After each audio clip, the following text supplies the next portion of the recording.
A public park in Johannesburg, South Africa. A peaceful scene with no sign of the racial tension that has sometimes erupted into violence. South Africa remains a country of white privilege under a deeply conservative leadership. But changes are underway in relations between the races. For example, the so-called petty apartheid is already on its way out. Not so long ago, even the boating lake was segregated in the park here. No longer, and black leaders are hopeful of improving their lot throughout society.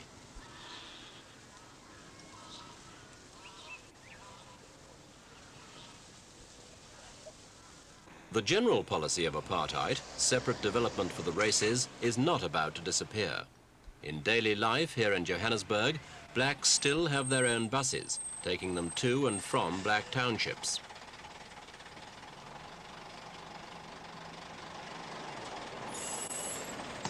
For the black Africans and for the mixed-race people and Asians, a complex bureaucracy spawned by apartheid means that where they live and where they work is effectively controlled by the whites. In May, though, 2 new government reports outlined plans that could bring an end to the most restrictive aspects of apartheid.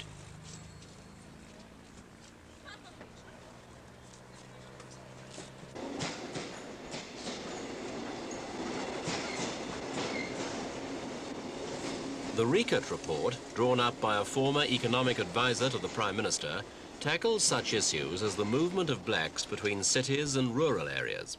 For example, Riekert proposes scrapping random arrests under the pass laws and allowing free movement for anyone who has fixed employment. The other is the Vihan report, which proposes a complete overhaul of the country's race-based approach to industrial employment. The fact is that the government has now recognized that the vast reservoir of black labor, numbering some 7 million, is an essential part of the economic system and must be treated as such. The paradoxical situation has arisen where black unemployment is increasing while there's a growing shortage of skilled workers.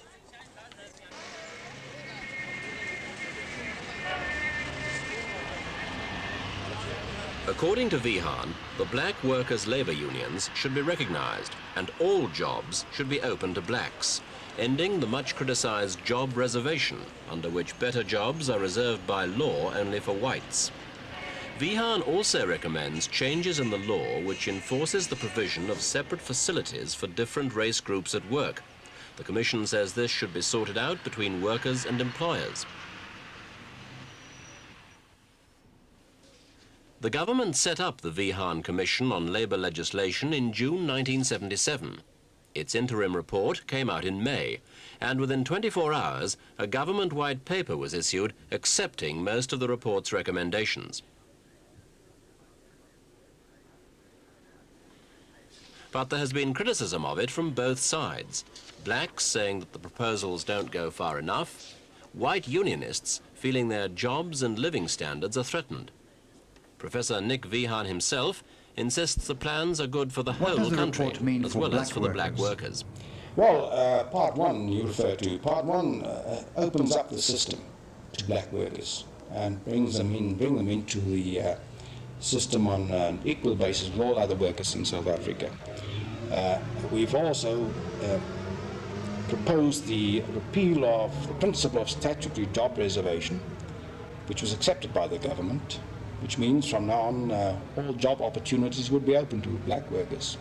In other words, we've moved the system from what I would say in a discriminatory one to a meritocratic one.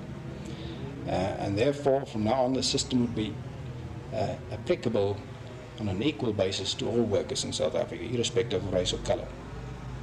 It's been said that the report knocks down one of the pillars of the government's apartheid policy, that is the job reservation, which is not merely an evolutionary but possibly even a revolutionary idea. Do you think the country's ready for that? I think so. You know, it's not possible always to tell when a country's ready for changes that we've proposed. I don't think a commission would be wise to first determine the temperature of for change, and I think a commission must have the courage And provided it works on a factual and scientific basis, it must go ahead with its task and do what's best in the interest best for the country and its peoples. And I believe... Black leader Ntato Matlana is chairman of the Soweto Committee of 10 that's pressing for more black rights in the township. He disagrees with Vihan. He claims the report is guided by purely economic interests rather than by any desire to dismantle the apartheid apparatus. I do agree in a sense that the Vihan Commission was an attempt to do something about responding to economic pressures in South Africa, the requirements of labor. I don't think it knocks any pillar of apartheid down. Apartheid stands intact. Do you agree with what the Wiehahn report was aiming at, or is there a catch in it?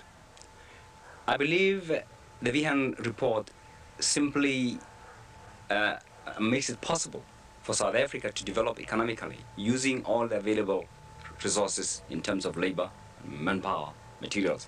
But it does not affect the basic structures of apartheid. I don't believe that.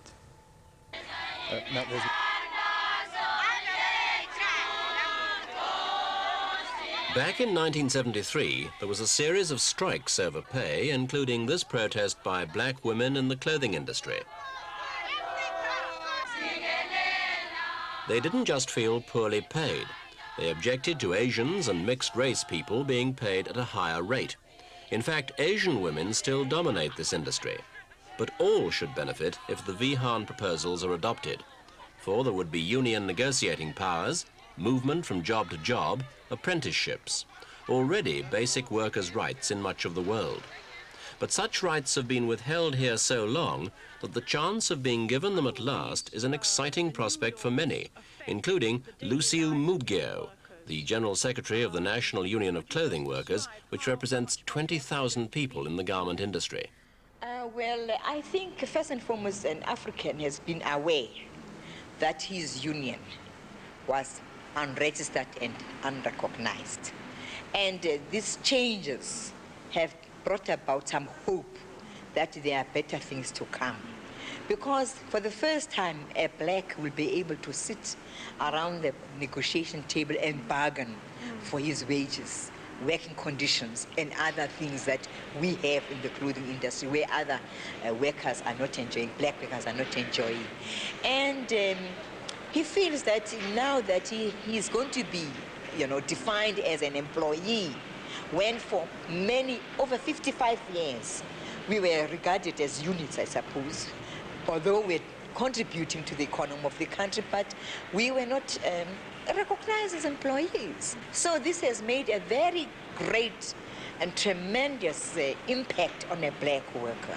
You find in corners, in restaurants, even in beer halls, this matter is being discussed, that, by the way, we are now going to be known as workers in South Africa, which I believe the government is not only going to stop there. There are many other changes that the worker still believes should be, granted to him, like the influx control, that more avenues are going to be open to him, more training. I mean, this law is already giving that there should be an apprenticeship clause, which will be used by all racial groups, which in previous years we have never enjoyed. So you can see for yourself that there has been a jubilation amongst the black workers on this law. Optimism then among the clothing workers, but in the mines it's a different story. The mining of gold, diamonds, copper and various minerals plays a major part in the South African economy. Pay can be good, though the work is hard, but the whites have all the best paid jobs, while blacks alongside them get less money.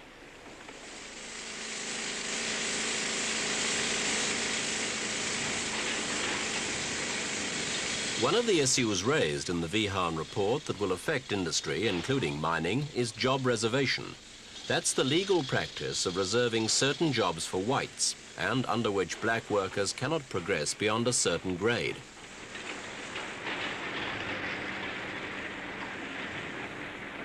Vihan wants this statutory job reservation abolished, and it was this issue that triggered off a strike by white miners in March at the Oak copper mine.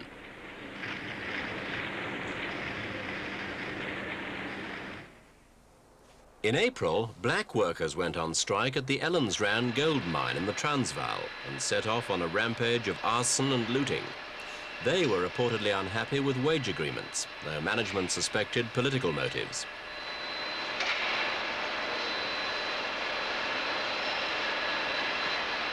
Potential trouble then on both sides.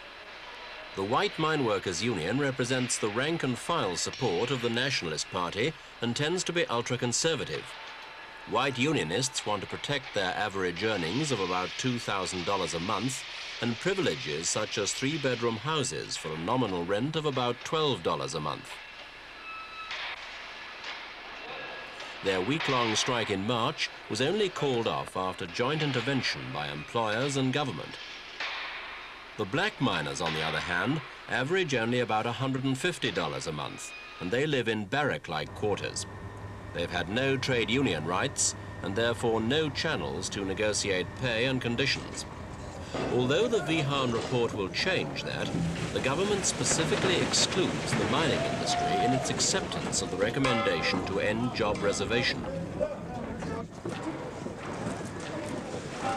Another major bar, though, to blacks being given better jobs has been so-called closed shop industrial agreements between white unions and employers.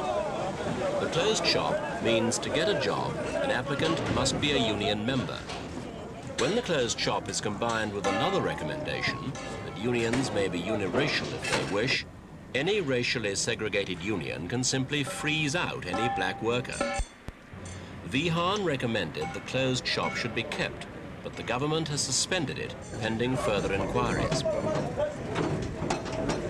Despite those apparent safeguards for the jobs of white miners, the Vihan proposals are a pointer to the future.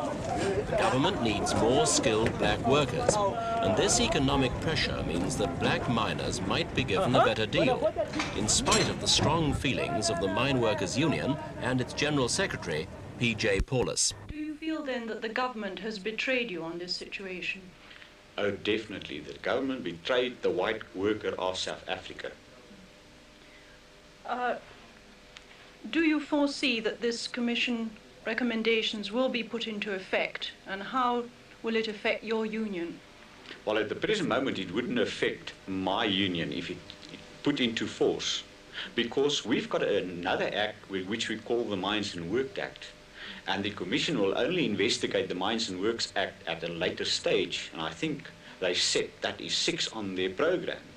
So we will wait and see how it will affect our members. Then you don't think that this Vihan report will go into effect smoothly as is being talked about now? No, it wouldn't go in smoothly because there's a lot of unions that's against it. What other unions are against it? Well, first of all, job reservation. Job reservation is not there to protect the whites only. Job reservation was meant for protection for the minority against the majority. And everybody can make use of that clause in the Act except blacks, because they are the majority, and the employers, who is now in favor of the changes in the law, will only want to make use of the blacks because it's cheaper for them to employ them and it means bigger profits. So you feel the whites' jobs and very way of life is being threatened? That's correct, yes.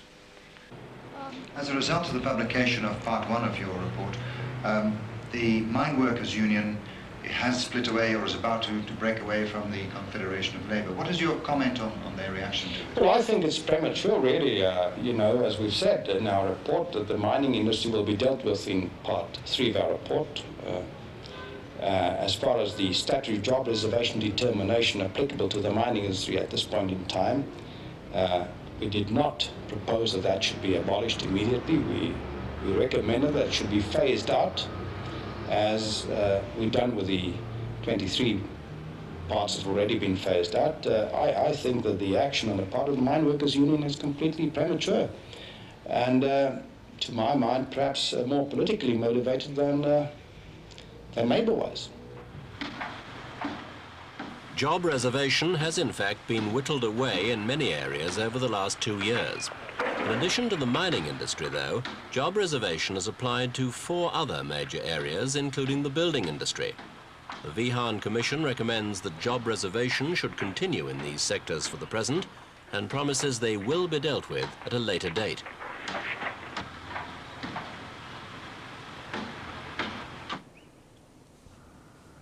A third of the black labour force in South Africa is classified as migrant workers. They come from the black homelands or neighbouring states and are not allowed to settle in white urban areas. They either live in their homelands and commute to work, or they move to black townships on the outskirts of the large cities.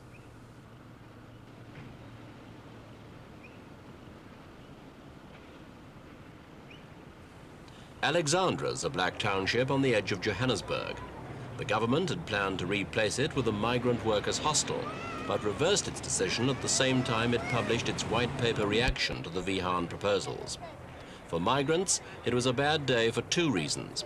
They'd lost the chance of a new settlement, and they also heard that they'd been excluded from the right to join a trade union. There's also the question of migrant workers. We asked Professor Vihan if he thought excluding migrant workers was a major omission. No, it's not a major omission. You see, we broke a new ice with part 1, and by introducing the black worker to the system. And we've concentrated now on those who are permanent in South Africa and South African economy, not only work-wise but also residence-wise.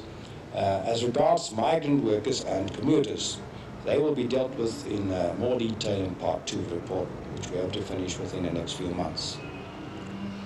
Are you perhaps concerned that the protection that your proposals give to blacks will be lost as more and more of them are assigned the nationality of their homelands? In other words, that less resident blacks will remain, and that more will become migrant workers and therefore will not be able to take up in the black unions? No, I don't think so. I'm not really concerned, because I think, you see, if you're building protective measures in your laws, it should be, I think, detached from political considerations. If a person works in your country, he should be brought into the system, irrespective of whether he's a national or not of a particular country. I think, of course, one has to be careful. One has to work in and let this issue develop evolutionary. But we are working towards a goal where the question of nationality or citizenship would be totally irrelevant. This is the ideal situation which I hope to take the country system to. But we can't do it immediately because of the constitutional and political developments in this part of the world. We have to take that into account, and for the time being, concentrate, as we've done in part 1, on those workers, whether they're white, black, colored, or Asian. It's not important, but to get them into the system on a uniform basis, and then gradually, in subsequent parts, extend the system to include other workers as well. There's a distinction being made in the report between labour rights for resident and for migrant workers. Do you think that's significant? Very significant. In the light of declared government policy that there are no black South Africans, it means that in the fullness of time, which may be another 10 years, there will in fact be no permanent residents in South Africa. They'll all be migrants, and therefore the Vihan report is self-defeating. We've got a different situation in South Africa where we talk about separate developments, where we've got 7 or 8 homelands which at the end will be independent. They can do what they like there. We feel that here in white South Africa, they are migrant laborers and they must do what we tell them to do. If they're not satisfied, they can go back to their country, the same as anybody else. And I feel that they must do that if they're not satisfied to work as migrant laborers. As far as they should. The Pretoria Government wants all migrant workers to eventually become citizens of independent homelands. This is the Transkei, an area the size of Switzerland on South Africa's southeast coast. Although money has been poured in to build up infant industries and modernize agriculture, the homelands are still very backward, with most people working on the land.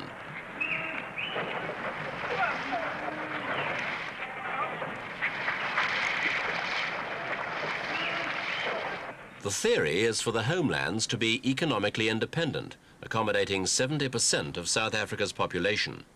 Some of South Africa's critics believe the government's wary of accepting the Vihan recommendations, which would allow migrants to become union members now. For they would in effect be granting them a form of political right within South Africa. Instead, government policy is to give migrants the citizenship of their ethnic homeland.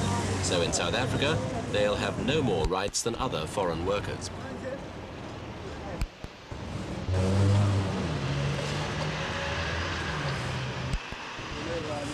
So the entire black workforce, whether migrant, urban or unemployed, is going to be directly affected, though in different ways, by the Vihan proposals and by the parallel Riekert recommendations to cut through the bureaucracy of practical apartheid.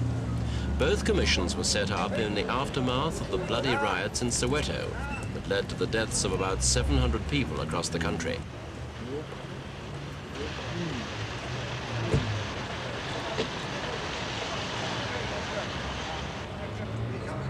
Implementing some of your proposals, Changes there will be, but it's still a matter of opinion whether a bright new era in South African industrial relations is being launched.